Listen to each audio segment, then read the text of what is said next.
Welcome, everyone. Welcome to tonight's Marie Jahoda Lecture. This is the 11th Marie Jahoda Lecture. She was an extremely important person in SPRU's history, and it's a real pleasure to have an evening every year during which we remember her and we celebrate her significance and her importance to SPRU. In a minute, Professor Howard Rush is going to tell us a little bit more about Marie Jahoda and about her legacy. I am going to welcome Michael Davis, our Pro Vice Chancellor for Research, up here to just tell you a little bit about the theme of tonight's lecture is, of course, open science. And Michael Davis is going to say a little bit about open science at Sussex University. Well, good evening, everybody. As John said, my name is Michael Davis. I'm the Pro Vice Chancellor for Research here, and it's a great pleasure to be here at the Marie Jahoda Lecture this evening and to welcome so many people from around the university and outside the university, and indeed Liz Allen, our speaker, as well. But you'll be formally welcomed in a few minutes by Howard. So thank you all very much for coming along this evening. You're not going to get an awful long treatise from me because we come here to listen to somebody who knows a lot about it. Because for me, until a few short years ago, if you mentioned green and gold, I thought about rugby, not about about publications. And it wasn't because I'm a South African. I'm actually a very proud Welshman. It's because my school rugby colours were green and gold, and all through my school days, I aspired to pulling on that green and gold rugby shirt. So I'm playing rugby for the school. So green and gold have always had a resonance with me. Perhaps a stronger resonance than in open access publishing, actually, but still, they're colours that have followed me around through my life, and certainly in the recent years of my career, there's an aspect of green and gold in terms of publishing. But that's not what open science is all about. It's very much a part and very important part of open science, open access to publications. But open science is such a much larger activity, which we'll hear a lot about, I'm sure, this evening. It's as a university, we're highly committed to open science. It's something which through our library, through my colleague Ian Carter, we've been actually at a certain extent, in certain aspects, at the vanguard, particularly in publications with things like the Scholarly Communications License, UK SCL. We're at the vanguard pushing to ensure that we can be operating in the open science, open access publication world. We believe it's really important, not only because it accelerates discovery, it brings together people to work together, it helps to advance science and other science with the capital S in all areas, but also it's a very Sussex thing as well. It democratizes discovery.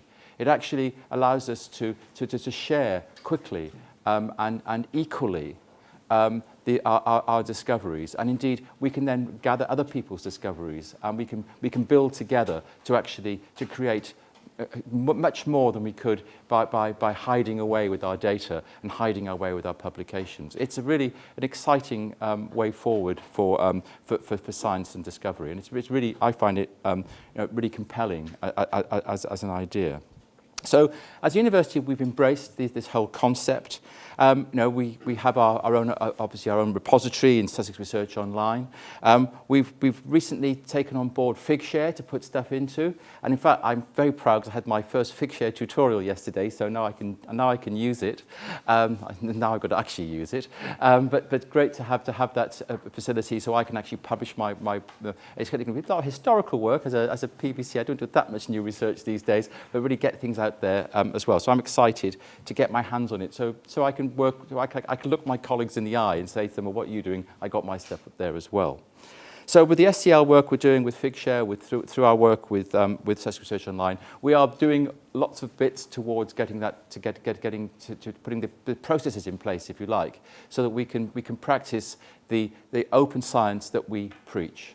And so certainly as an institution, we're keen to ensure that my colleagues and I, that we are out there doing it and not just talking about it. So I'm delighted to be able to tonight to listen to Liz and hear what she has to tell us about open science. And now I'm going to hand over to Howard, who's going to say an introduction. Howard.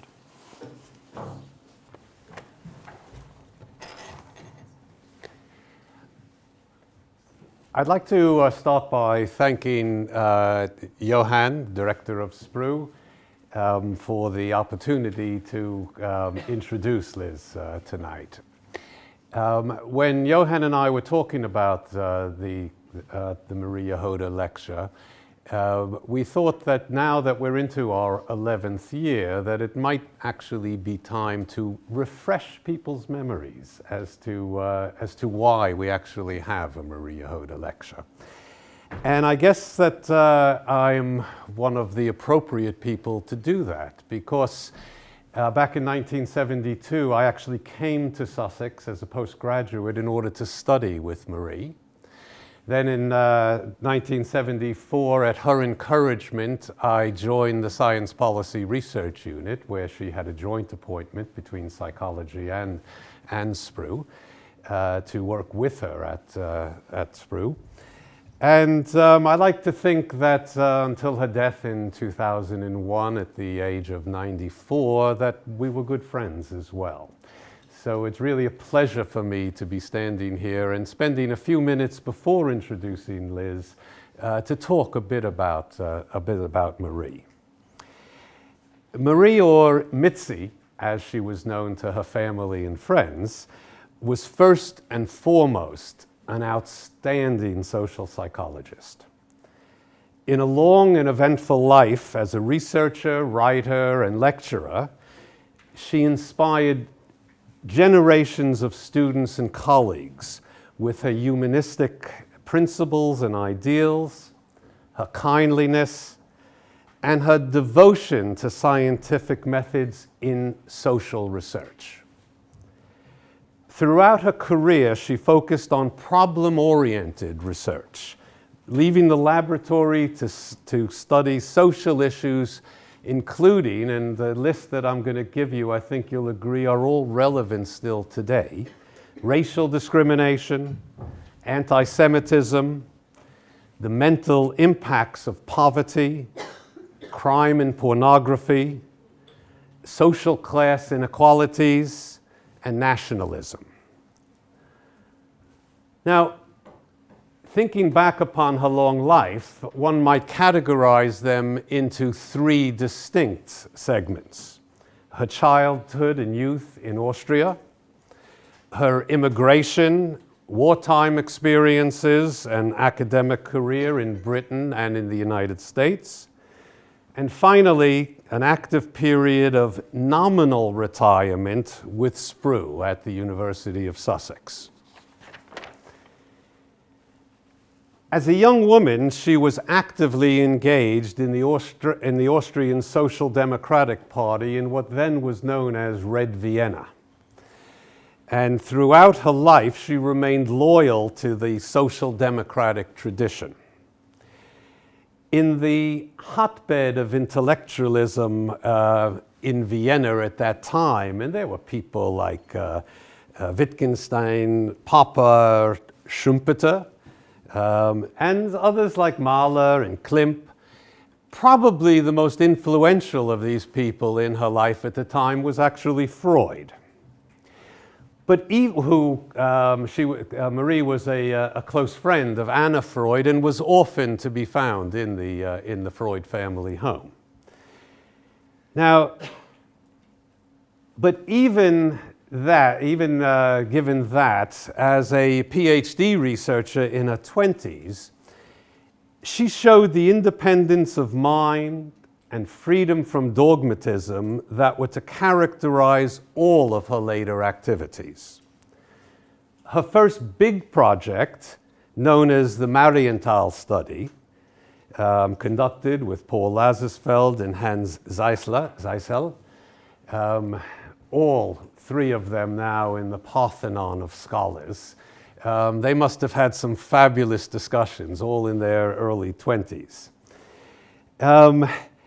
This study was published in 1932 and has become a classic both in social psychology but also in economics, particularly for those people who study the economics of unemployment.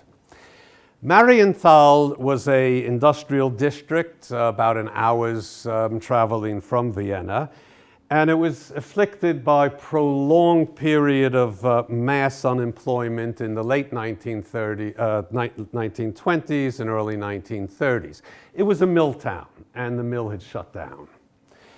So Marie and her other postgraduate colleagues conducted a study in Marienthal, which was truly path-breaking in terms of the methodology, the research methodology that they adopted of disguised observation. And they looked at everything. They lived in the community, and they looked at everything from what books were being taken out of the libraries to analyzing the drawings the children were doing in kindergartens at the time. And what they were doing was trying to set out to understand what the psychological consequences were for the unemployed, for long-term unemployment.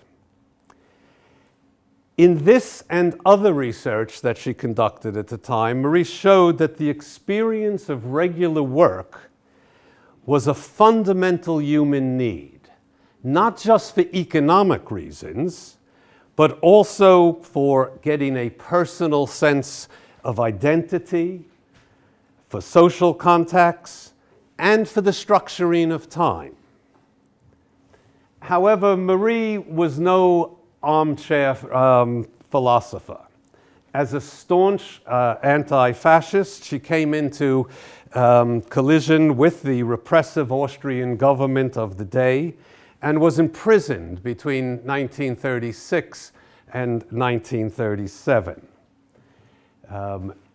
Fortunately, through the intervention of the French president, Lyon, she was released on the condition that she would leave the country immediately.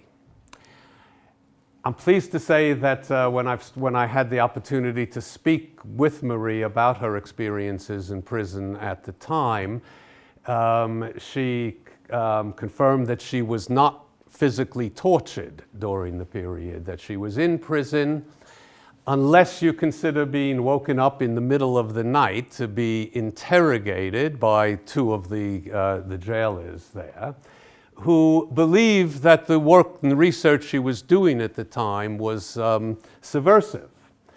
And actually, the research that she was doing at the time was about humor and cultural identity.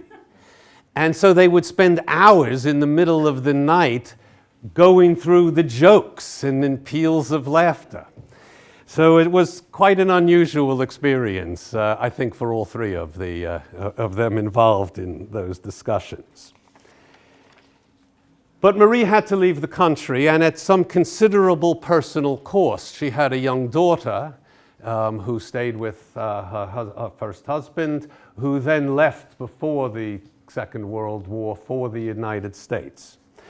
Marie came to England, where she labored on other people's behalf to obtain exit visas for other Austrians. She conducted research on unemployment among miners and mining communities. She had a particular fascination for voluntary societies or cooperatives. And she was also interested in the transition of children, young people, between going from school into work. She also managed to find time during that period to run the secret radio station, Radio Vienna, under Dick Crosslin at the Ministry of Information. After World War II, Marie immigrated to the United States, where she was reunited with her daughter. She wasn't able to go before that because of the risk of boats being torpedoed. And she established herself as an academic. She worked at Columbia University, at New York University, and was also the founder and director of the Research Center for Human Relations. She was deeply involved in the two major issues that dominated the political climate in the United States in those years. That was the Civil Rights Movement and McCarthyism. Whether because of her studies on the blacklisting in the entertainment industry that was going on at the time, about unemployment in mining communities in Pennsylvania, on the impact of security measures on the culture and climate of thought amongst civil servants.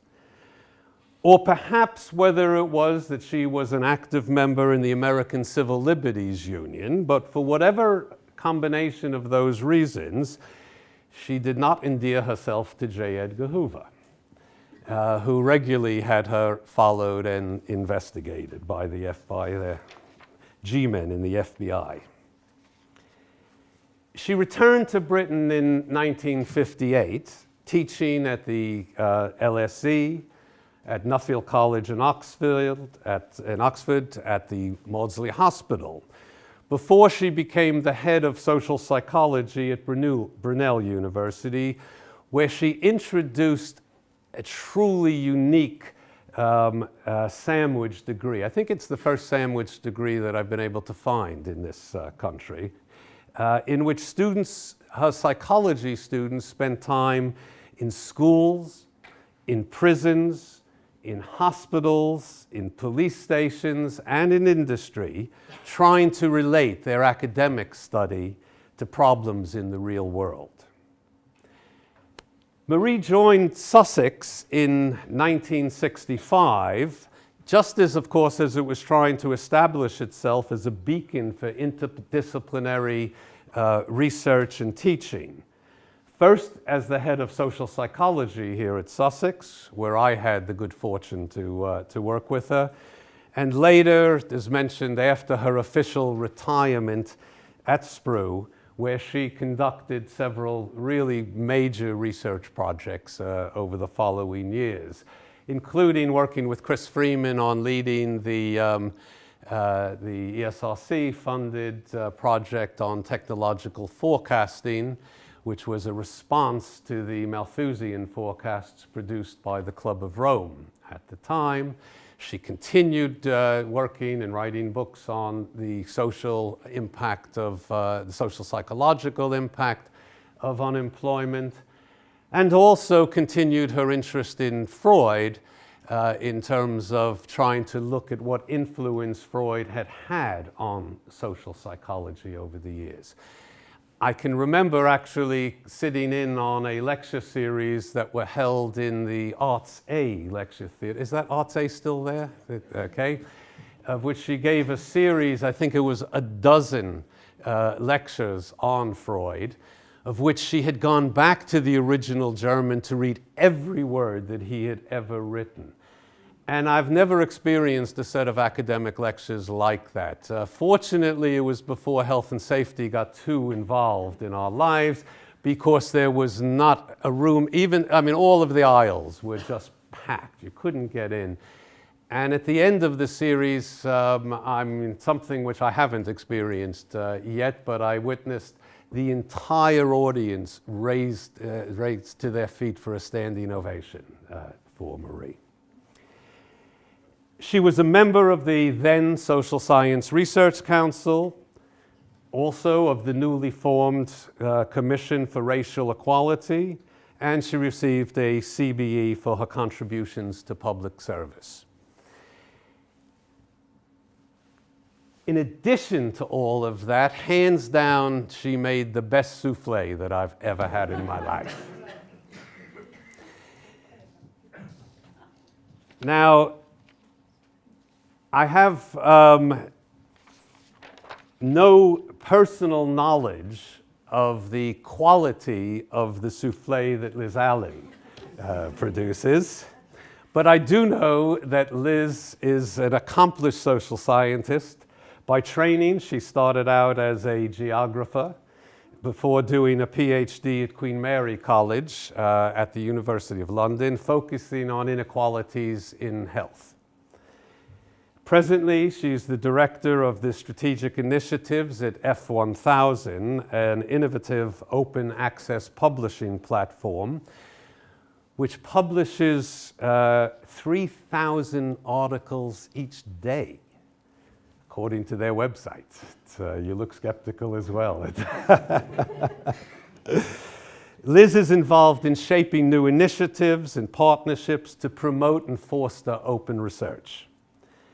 Prior to joining F1000 in 2015, Liz spent over a decade as the head of evaluation at the Wellcome Trust, with a particular interest in impact assessment and the development of science-related indicators. In 2015, Liz became a visiting senior research fellow at the Policy Institute at King's College in London, and was an author of the Metric Tide report, an influential independent review of the role of research metrics in research management and assessment. She'll be talking to us tonight about open science matters, making science more efficient, which is a subject that I'm sure Marie would have really wanted and would be interested in hearing about. So Liz, if I can hand it over to you.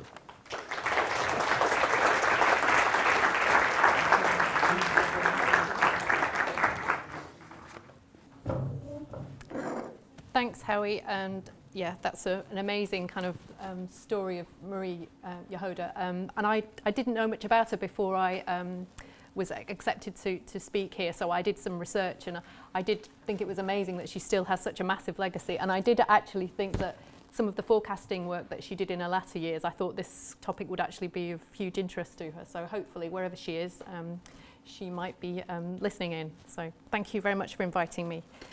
So I'm slightly worried. It's a Thursday evening and the sun's shining, so I'm trying to make my talk as engaging as I possibly can to keep you all awake and interested.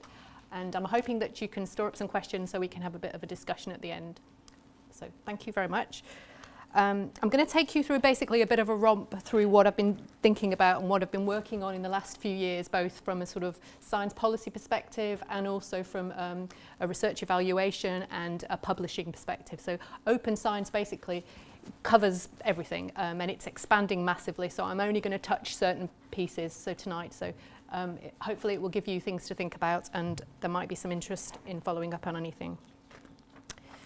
One of the first things that you hear is, what exactly is open science?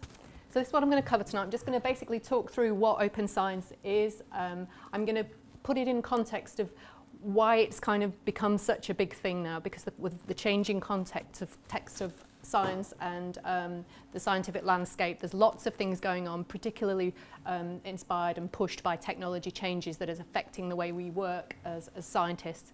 And just to say, when I talk about science tonight, I am a social scientist. I'm talking about science meaning any kind of academic scholarly work. So if you're a social scientist or a humanities person, I'm kind of talking to you too. I'm hoping I'll cover that. But I have worked with life sciences for quite some time, so there might be a bit of a slant comes out there. But I'm actually meaning science in its holistic form. And then I'm going to give some examples of some of the policies that have been used around open science to kind of facilitate open behaviours and just look at how they're working and whether there's something there about whether they're actually doing what they're intended to do. And then I'm just going to go and open it up and talk about some more broad issues that are going on and developments in science more generally and how open things can help with that. So in terms of definitions, you do a quick Google, you can find multitudes of explanations of what open science is. There's loads of word clouds. It depends what discipline you're working in, which bits are important to you. But yeah, it's really hard to pin down exactly what it means, but essentially most definitions talk about the whole concept of doing things more openly, more collaboratively, but with the big picture of trying to do things better and speed things up, have more impact more quickly and accelerate how we work. That's kind of the concept of it all. And some of the old ways that we worked have not been very conducive to that, and now we don't have to do it like that. There's lots of technology that helps us do work in much more different ways, and we can rethink. So actually it's all about embracing change and trying to do things in a much more holistic, quick, rapid way. There's lots of research teams across the world now setting up, actually focusing on open science, and their remit is to do open science. however you define that. This is one of the areas that I often use their material. This is Foster Open Science. They're based in, I think they're based in Germany, but they're essentially funded by an EU grant. Somebody might know better where they're based, but I use a lot of their materials. But essentially what they're there for, they have webinars, they train people in open methods, how to do things. So it's a really nice resource place to go and find out about open, everything open. And the other issue for me, having worked in evaluation for a long time, outputs, it's very outputs focused. Everything open science at the moment, it seems to be put your work out there, do your work, share it, put it out there. And most of this is another thing from Foster Open Science. Basically, their sort of blocks and the core blocks of what they see as open science are basically very outputs focused. So it doesn't really consider the whole piece of research, which is of interest to me if you're trying to think about doing science efficiently. What is it about these things, making these things open, makes you do science more efficiently? And I don't think there's much evidence to really show which bits work best and when. So I think that's something that is important to think about. The other sort of slight aside, when I was looking at this diagram, you see loads and loads of diagrams with the 4 pillars of open science or the 3 pillars of open science or the this of open science. Foster have got this really nice, I've discovered this having now moved from a funding agency to a publisher that does a lot of design. Hexagons, just for anyone who's interested, are really good. If you're building sort of blocks, you can carry on adding hexagons to something. So if you develop an icon that's only got 5 things and then you decide you need 6 or 7 or 8, hexagons are fantastic because you can just keep building. So I'm going to build later on. But basically what you can do is start to slot in things. And I think they've actually evolved this as we go along. So they've started with a few things and then they're kind of building it as technology and what we know and what we want to share evolves. They can expand this. And I think that's really important about the whole concept of open. There's a lot of discussion about open science. Again, I'm a total open advocate, but I'm also really interested in policy research, and it needs to be evidence-based for me. And I'm wondering whether everything open by default is the right thing, or if it's confusing. And I'm not sure we're in a place necessarily to put all the pieces together immediately. These are 2 ends of the coin. This is a really interesting book if anyone's interested. It's basically how the internet and technology is facilitating open science, and it talks about the revolution in the way we publish, the fact that we don't need to focus necessarily in journals in the same way, the space isn't limited in where we can share research anymore, some of the boundaries that we used to work within that made things more closed by default have changed, and it's a really nice book that talks about lots of different aspects of that. This was published this week, which is why I thought this is very, very timely. I don't necessarily, if you read it, it's quite a polemic. It was published in Sage this week. It's a really interesting read. I quite like reading things I don't agree with, so if you really don't, there's lots of things in there about actually, is it really making a difference? And there's a real kind of push in there about, does it really democratize science? Does it really make a difference? Or are we really just doing it because we think it's the right thing to do rather than it actually making a difference, which is interesting. So they're worth both reading. And then this, if you dig into the book, one of the things that I've sort of been struggling with is actually what, as I mentioned, the high-level aim of most of open science, the mission is there. Everybody thinks, ultimately you feel that it's right to be open, it's right to share, it makes sense.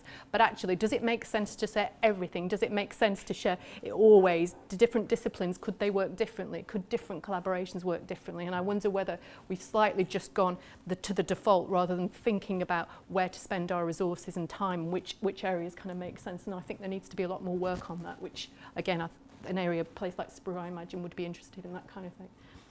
So if you look down, I know it's a lot of words, if you look down on the left side there, basically the reasons for open science, they've grouped them into 5 reasons. And we mentioned before, the democratization of science, it's pragmatic, it makes a difference to actually work together. The infrastructure needs, you can share things now. The public needs to be able to see work. And also for measurement, basically to be able to develop kind of metrics around different types of science, it's better to be open and share all that. The central aims are really high level. Again, I can't really see which bits, how does that differentiate? So that's kind of they're very blanket policies for me. And then the other thing here, the word assumption there is really interesting because basically we don't have a lot of evidence about exactly which bits make sense and whether it does make sense to kind of all go open. So this is kind of an interesting matrix. It's a really useful framework, but I think it's a really useful framework on which there actually needs to be more evidence for some of those things. This guy, Michael Nielsen, he's a really big open advocate. He's a physicist. He would have everything open, and he thinks that's the way to go. I think ultimately you kind of think that feels right, but he's essentially saying that, you know, publishing models, the old way of having to, you know, publish in journals is kind of not necessarily needed in the same way. So let's do things differently. And this is also published in that book. The key thing, essentially, just as I mentioned before, is that actually a lot of the kind of move to open is basically a pushback against the kind of system of being able to, you know, publish only. You could only publish your research outputs in one place, and it used to be in a journal, and gradually that's changing. And there's been a revolution when you could use a journal to publish your work. But now we're in a second scientific revolution, which is this bit, which is actually we need to sort of rethink how we're sharing our research, and there's lots of scope to do that very, very differently. So that's kind of a bit of a romp through just some of the open science backgrounds. I just want to take you through, this is what I work with on most days, and I know quite a few people in here, just thinking about what it is that's going on in science more generally, what changes are happening that actually means that we need to think about what we do, and as a publishing company we need to think about what we're allowing researchers and authors to do and what services we can provide in a very different way. This is pretty obvious, but how people are sharing research, it's not all in journals anymore. It's on blogs, it's in tweets, it's in all kinds of places, it's on platforms, it's in a preprint version. I don't know how many people are familiar with the concept of, you know, putting an early version out, getting an early version posted before you've got it through a journal system on a preprint server. They're emerging for all disciplines. There's a really kind of changing way of getting your research findings and outputs out there. And you are starting to see some people will put an article on a preprint server, and actually there are a few people now who will not even bother putting them through a journal because they're quite happy. They've shared their research, they've done what they want to do. They don't need to go through the hassle or the old slower process, which can take a long time to get that work published. The other kind of thing that's going on, this is a life sciences focus, but obviously you can just see the blue line is just the growth since 2006, so just over a decade of biomedical science output. You can see these are just published articles using the Web of Science as the source, massive upward trend. The bottom line is open access of those, so actually you see that's a massive upward trend, particularly since the basically 2010 onwards. So there's so much stuff out there. How do you find it? That's kind of, this is a major issue. There's so much opportunity to publish now in lots of different places. How do you find what you're looking for? Go back to the preprint model. This is the growth of preprint server models since 2007, and it bubbled along, and there was some discussion about 5 years ago that actually preprints aren't going to take off, it's not going to happen, and then all of a sudden, partly because some funders started to take them very seriously and say, actually, we want your research shared quickly, so there was an imperative and an incentive for researchers to therefore go, okay, then if my funder thinks it's okay, I'll do it, and that's kind of what pushed that rise up there, so you can see a massive growth. Again, it's across different disciplines, but yeah.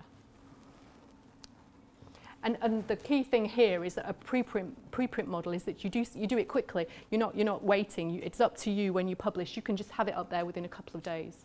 That's kind of a really interesting new way of sharing that. Then again, from a research evaluation point of view, for me this is totally great. I wish I'd had access to more of this when I was at Wellcome. When you're trying to look at research grants, you want to look at not just the articles. We know that the articles are not the only thing that comes out of research. And we know that the fact that you don't publish in Science and Nature, it's totally not important. It's what's in the paper that's important.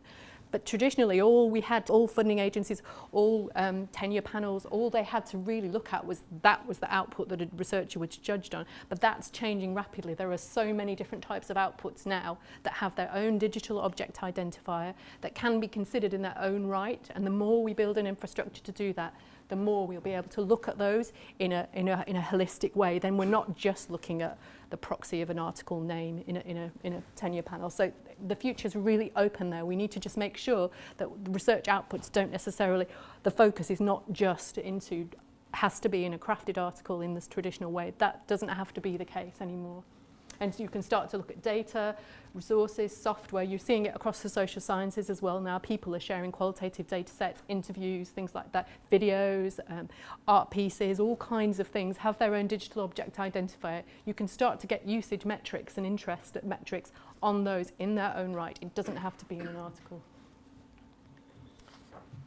The other massive change is growth in team science, not across all disciplines. Again, this is biomed focused, but there is totally a growth. You can see between 2000 and 2013. These are multi-authorship papers. These are like articles that are basically have authors across. The first one is multiple institutions, multiple domestic and international authorships. But you can see all of the second bar have increased in basically 3 years by quite a large proportion. And this is another representation of that number of authors on papers massively increasing over time. Again, this is biomed, but you do see it in other areas, not as much in some of the social sciences and humanities, but you still do see it, and it does depend on what your area. But it is interesting. There's lots of different reasons why there might be more authors on papers. Obviously, you have to publish to get your next job and all those kinds of things on graphs. There's lots of pulls and pushes in this graph. But actually, I think a lot of it is there's a lot of team science going on, and it's funded, and it's a really interesting thing. So the challenge here is how do you be open, and how do you know who's done what? How do you know how to recognise your contribution? How can you incentivise someone to work in a big team project if they're not going to be first author or last author? And that's a really interesting area of open. Just making the article open doesn't help somebody in that situation.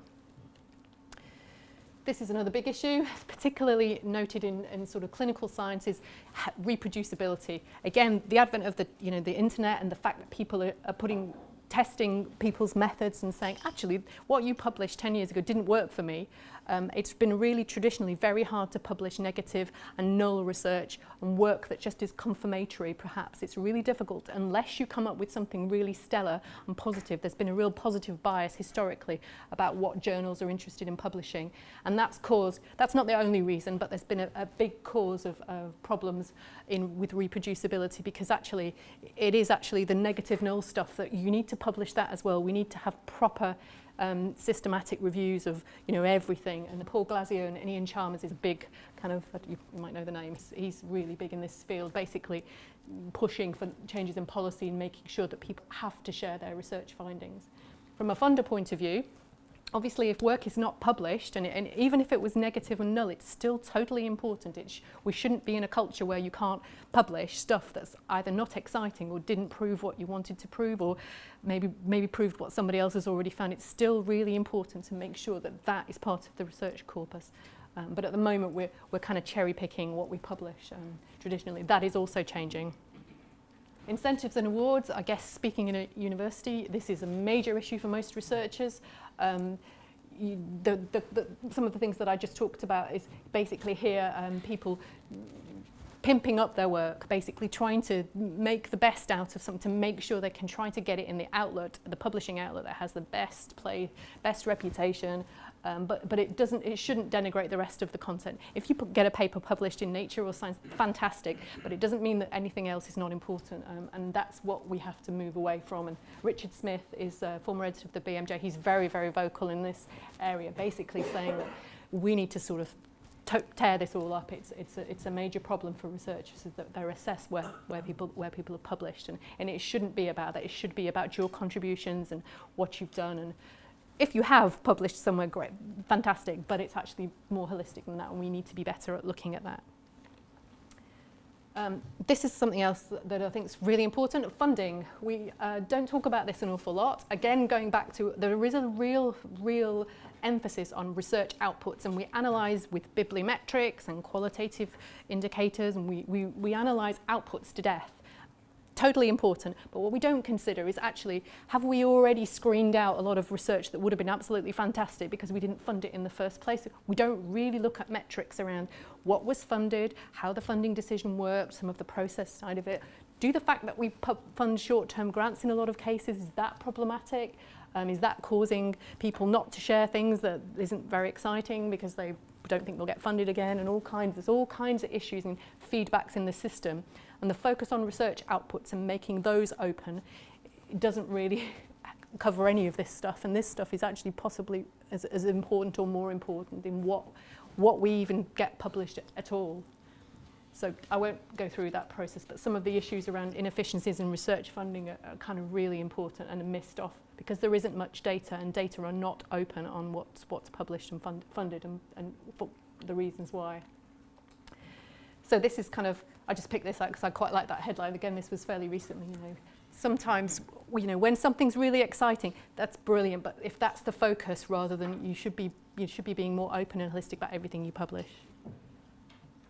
And then we had a paper that was a welcome paper a few years ago, and we looked at, it had swear words in the title, and it got the most social media attentions that we'd ever had. And you just kind of think, there's lots of game playings with some of these kind of, methods. And this is Times Higher. We all love rankings. I'm sure you all love rankings. This is a Times Higher article, but basically looking at tweets and Twitter and some of the altmetric ways of looking at research. These are the last year's top 10 most popular in terms of being accessed by social media. So the dieting, PhD, mental health, and female doctors, they're the top ones. Just in case you want to see them, well, I always thought they'd be really a bit more interesting. Then I went, this is actually the top. This is the list that they use that headline of. So which is interesting in its own right, because when you read them, they are quite academic and they're really tight. So yeah, carbohydrates and fat is number 1. Yeah. Feathered dinosaur tail is number 8. I thought that was kind of really interesting. but it is interesting which bits are shared, which bits are picked to be published. So again, just carrying on with that, so the fragmentation of research. The other kind of major issue that I think is an issue with open is the onus for open is on the researcher to do the things, to get their outputs out there, to share them. They have to navigate how far they can do that, where they can put their research findings, those kinds of things. The funders come up with the policies, often the institutions too.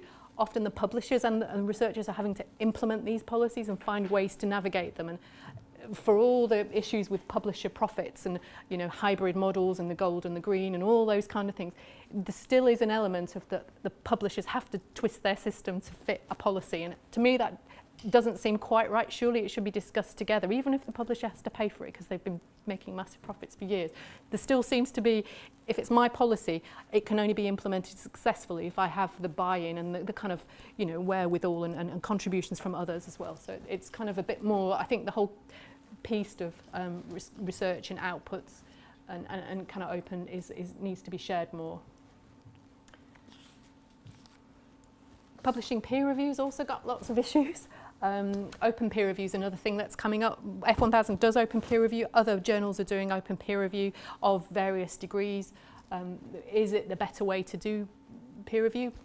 The jury's out. Again, it would be good to see some evidence on that, and maybe not in every situation. Again, I think we need to think about blanket policies versus, targeted policies.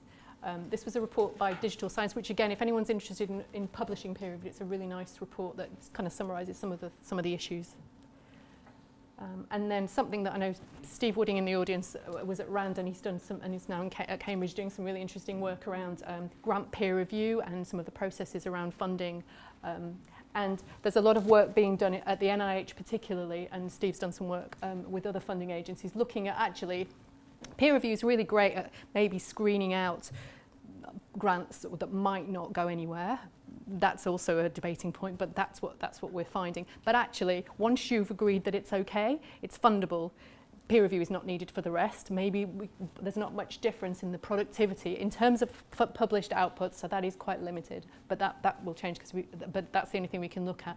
But there isn't much difference between what the peer reviewers agreed and scored all these grants when ranked them 1 to 100 of everything that could be funded. There's not much difference in the research outputs of those ones that were subsequently funded, that had lower scores versus higher scores, which is interesting because obviously as funding rates drop, that means you're losing a lot of things that could have just been as impactful as the bigger ones. So it's really important kind of policy discussion. There is also discussions about whether we do more randomization of grant funding, which is also very interesting. How that would work, I don't know, but there are experiments underway, and again, Steve could maybe talk about that. I've included that, but basically, peer review is good, but you need to think about how you do it, and scores can be misleading, and as can peer review interpretations. I just threw this quote in. Essentially, peer review it is kind of good at the status quo. It's often not good at spotting the outliers, and maybe that's what we need to be doing more of, which is where the randomization could come in. And then I love this picture. If anyone knows John Ioannidis, he's really one of the key principal kind of proponents of the whole irreproducibility work as well. And he's basically saying we need more research on research, which I'm totally with, and that we just see it so poorly funded. But basically, science remains the key driver of human progress, yet we've little evidence to know on how best to fund science and incentivise that high quality work. So again, open science is very much about this. We don't really know which bits are the key bits that are really going to help us. Maybe it's everything, but we have no evidence for that. So the role for open science, I just wanted to talk a little bit about that. Yes, I think we agree there is definitely open is the future, but where and how and making sure that it's not divorced from sort of implementation is really important. And also thinking about whose role it is to do to deliver open science and making sure it's kind of holistic. Again, it's research outputs focused. I'm going to focus on a couple of policies. So open access, I'm just going to give you a bit of evidence. So open access, massively important. Funding agencies, institutions, there's loads of policies, there's loads of statements, very mission-driven statements that we must make things open access. It's been going since the 1990s. F1000, my boss, VTech Trash, was one of the first publishers to show. He went to NIH and said to NIH in 1990, if you develop PubMed Central, I will develop the first open access journals. And he did set up the Biomed Central series, which didn't make any money for a long, long time, but then it did, and then he sold it, and now he's doing other things. But essentially, he proved that it works. But it's been going for a long time, and obviously the principle of, it's behind a paywall, I can't see it, is really, that's the key thing. That's what open access is trying to do. Growth, massive growth in open access publishing. But it's been going for about 20 years now. It's taken a long time. We're still not at 100% compliance, even though many funding agencies mandate it. You have to make anything linked to the Wellcome Trust open access. It's still not 100%. Why? Because it's not, for me, there's lots of problems with implementation. I don't think researchers principally disagree with it. This is something that was produced by Universities UK, was published in December, and Adam Tickell was one of the, he wrote the foreword, that's the word, basically saying how important it is and how much progress has been made. Tons of figures, but the key thing here is these two graphs. The UK is doing fantastic on open access, but if you can see that the proportion of articles that are made open access immediately is still relative, the red bar is still relatively small, 37% immediately. I think it's 54% in the UK after a year, which is great, but there's still a lot of work to be done. And it's quite interesting to think about why that's still not as high as it should be. And Rob Johnson and Stephen Pinfield, they've done some work with Adam, and there was a group looked at this, basically saying that yes, there's a real uptake in open access, and there's a massive increase, and the UK is doing particularly well, but it's costing the funders and whoever is supporting open access a lot of money, and it's way more than was ever intended. And now you see some publishers actually upping their open access fees higher than they would have been if they weren't open access. And that's kind of an unintended consequence of a policy that perhaps hasn't been involving the kind of right people. And, yeah, it's been really interesting. So back to the drawing board. All the UK Wellcome and the research funding councils are now looking at how to address that policy, how to kind of clamp down and think about it. But for me, I think it needs a more fundamental thought about what is it we're trying to do with research outputs, and I think open is part of that discussion. The other part of outputs is the data. When open access started in the 1990s, the key thing for open access is it provided visibility to an article. You can access it, not through a paywall. You can get hold of the article and you can read it and share it with others. But actually, the point is you want to be able to use that research. So it's not really the words on the page that's really useful to you, but it's actually you want to be able to use the data perhaps. You want to be able to get hold of the stuff. And now you can do that through technology. So open data has now come behind open access. And we've been a bit quicker at thinking about this, and we've done a bit more to make that happen. So funders are now asking for things like data management plans and making all your data have to be open. But a couple of surveys around this, basically showing that researchers find it really difficult to share research. There aren't repositories in we've obviously got one here, but there's a multitude of repositories. Where do I put my research? 34% of researchers don't publish their data at all. 1/3 of this survey said that they didn't share data from the last project. And 52% said their institute doesn't even provide funds for that. So it's kind of not happening because there's problems with sort of some of the system side. And then also, there's practical issues in doing it. The main issue, though, I think, is the challenge. It's a challenge to organise your data in a way that you can deposit it in a repository for others to use. I don't know whether people have used a lot of other, unless you have a really structured data repository, it's really hard to know whether you trust someone else's research data. How structured does that data have to be for you to be able to use it? So there's lots of issues with trust and whether it's in a good enough format and the quality is high enough for others to actually use it. So the principle of sharing is absolutely right, but it's starting to open a lot of can of worms that actually, do we really want all this data? Is it good enough to put in a repository? Those kinds of things. So we really do need to think about that. And this was published again last week. Very difficult to implement a policy. So this is data sharing statements. These authors looked at nearly 50,000 papers published in PLOS on a 2-year period. They all have to have a data availability statement, I think. And they looked at the change in, since the PLOS has a compliance policy, you have to publish your data. Basically, there's been an increase over that period since the policy of people saying that they've got their data, there's a data availability statement and saying where it is, but only 20% indicate that the data are anywhere findable. So people are finding it really difficult to do this.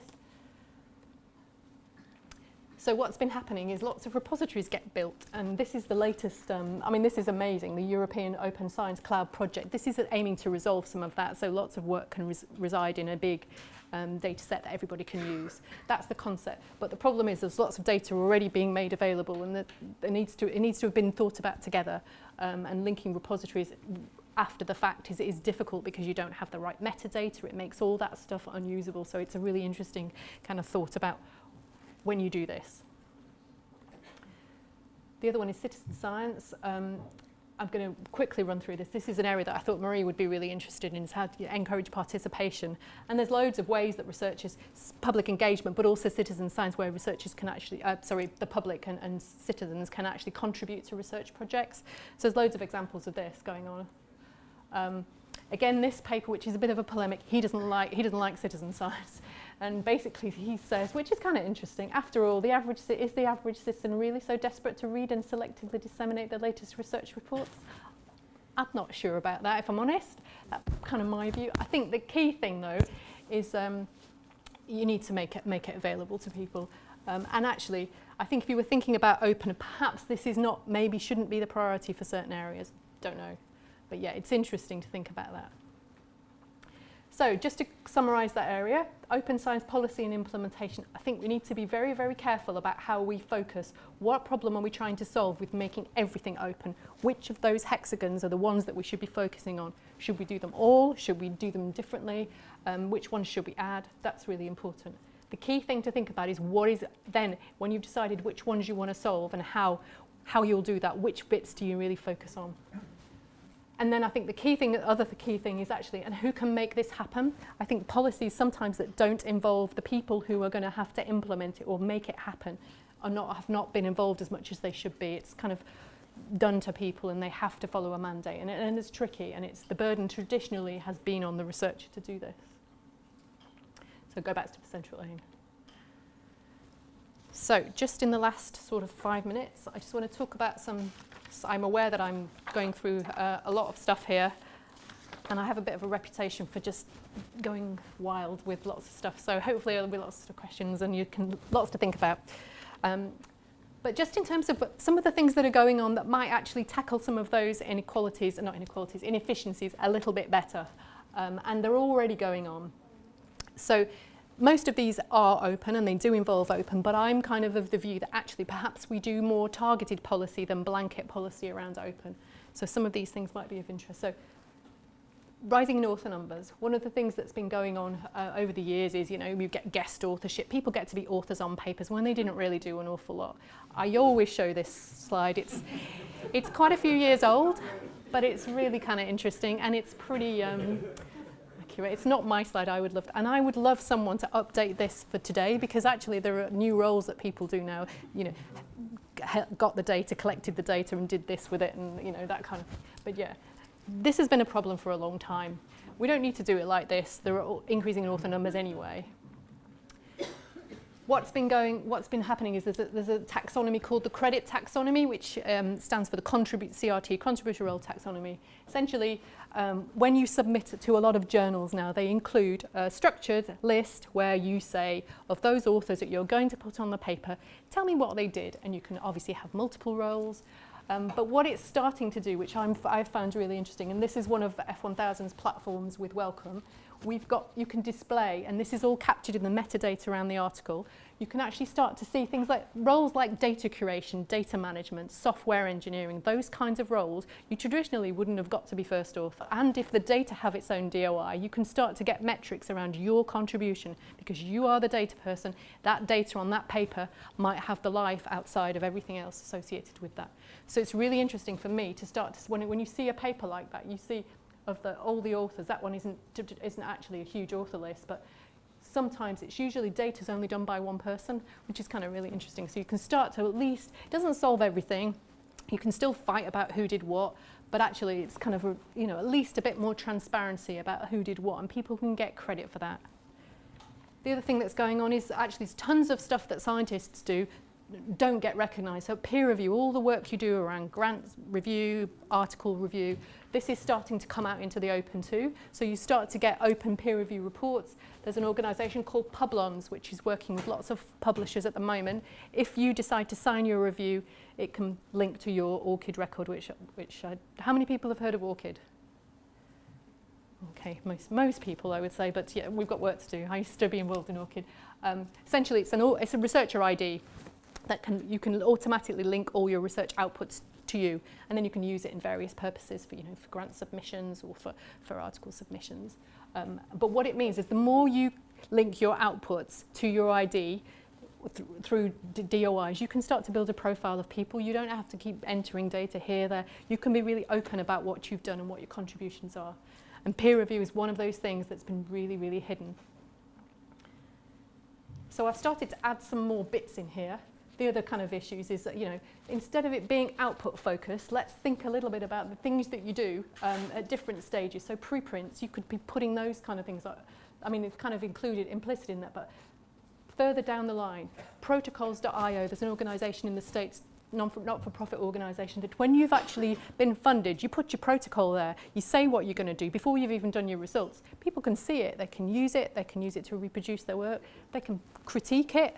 And it means that you're sort of getting your research out there, bits of your research out there quicker rather than just waiting to release it all at the end when you started to get results, which probably isn't right for most areas.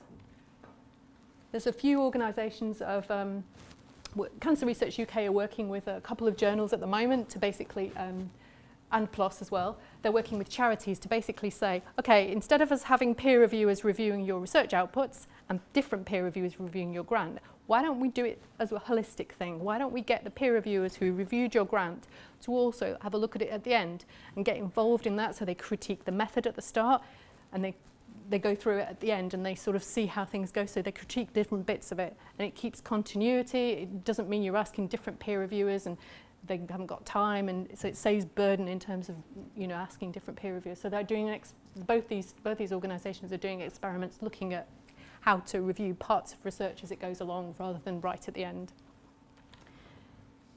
And then this is the word F1000 is actually sort of saying, we will actually work with researchers. We're going to work with funding agencies. We're going to basically provide services to funding agencies to allow their researchers to share research. We won't get involved in the decisions about what they publish. We'll do checks on it, but essentially it's a service for researchers. If they can't publish anything anywhere else, or they're struggling, or they've got some really exciting findings, they can put it on these platforms. There's no reason for them to necessarily use journals. They can still use journals, but essentially it's a service for funders to basically have, so that the researchers have no reason not to be able to publish everything that they've done. They don't have to navigate the process with, if they've got negative, null findings, there's a place for it. So that's kind of what we're doing. And then the other thing on the engagement side is really interesting. So more kind of, instead of blanket citizen science, there's more sort of models around engaging, working with researchers to help them know how to best engage and where to target their research and get engagement with others. So just to go back to this, I think the key thing around this is, science of science. We really do need more evidence about what works and what doesn't work, and this is a really big issue. And I think the whole issue with open science is that we really don't know a lot of how to use it in the best way possible. The key thing as well is metadata. If we have good data on research outputs and we can link it to things, great. We can start to use things much more efficiently. This is ORCID. Linking research outputs to research inputs, massively, massively important. And there are platforms now that are doing this. So this is Digital Sciences Dimensions platform. Really great to see this come to this. I don't know if you use Symplectic here or anything. Do you use any of the tools? I don't know if you use Symplectic. There's a few tools on the market that universities are using. But essentially what this does, it's got grant data, it's got institution data, it's got research outputs, and you can basically say who's funding what where, who's an expert in this, and it starting to link it together, which is kind of the holy grail for research information systems, and it's just good to see that out there. Publishers are getting better at capturing funding information, which is part of that piece, and that's another example from us. And then the key thing again is, how to, when we've decided what it is that's important, and we've done this science of science, which we should be doing around a lot of this open work, how do you then decide which behaviours to incentivise? And making sure that you reward people and you incentivise them to do the things you want to do. Do you want to incentivise people to share their data? Do you want to reward people who've made everything that they've ever produced open access? People who've published quickly? Are those the things that are really important to you?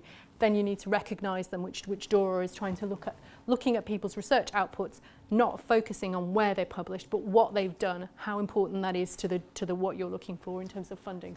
So the key thing here is when we've decided what it is important, how to incentivise people to do that. We definitely need, with open science, definitely need to be less assumptions and more evidence about which bits are important. And it might be all of it, but I don't think we know.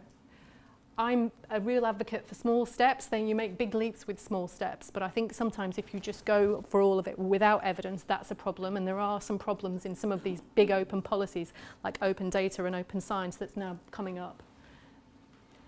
Definitely in this area, cross-sector policy is really important. It involves researchers and institutions and publishers and funders and the whole idea that one makes a policy that affects everybody else. It needs to be thought about together, and that's really, really important.